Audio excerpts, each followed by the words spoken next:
bullshit today. On the rest of my words, I will stick to script and be very more elegant. As a sociologist, I know that the social problems and issues before us are complex, and that their solutions require understanding and collaboration. However complex the problems and solutions, the approach to them can be guided by clear principles of social justice, principles of dignity for and the worthiness of all human beings, values of equality and freedom.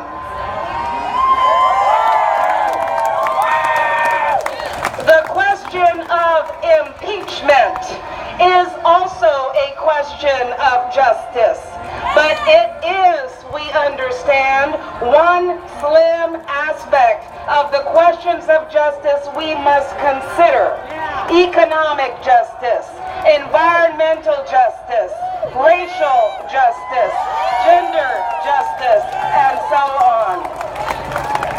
Certainly from the outset of the campaign of He Who Shall Remain Nameless, through to the present day, the current administration represents an attack on human rights and repression of social justice. And why is it, in the way that we have socially constructed the law, that it is not illegal to be only for the rich, the high and mighty?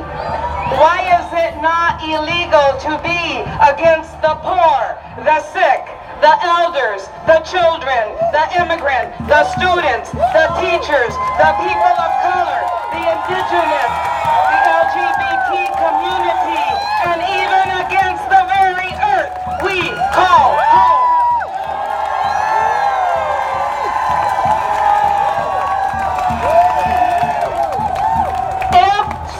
Justice and human rights be our guide, we know this is not the leader we need, as the struggle for human rights remains an unfinished project in America, hardly begun with the words, "we the people," in order to form a more perfect union, written as they were in a time of colonial wars, genocide, enslavement, and exploitation, rendered by the dehumanization of whole peoples and undergirded by the love of money and power.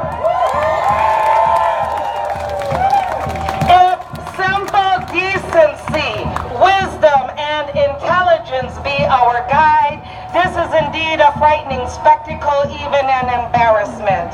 But it is in coming together, gathering every strand of resistance, and wielding our voices into a mighty chorus that we prevail.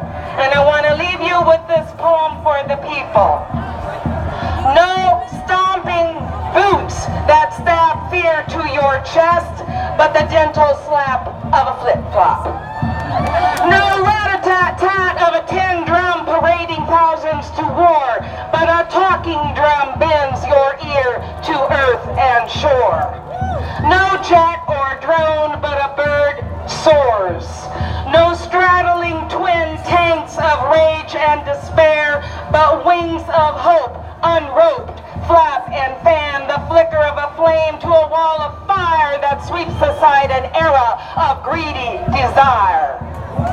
No engines of industry and profit, but hands that nurture everyday lives. Not a shameful past never named, not an apocalyptic future foreordained. Not I, but we, the people.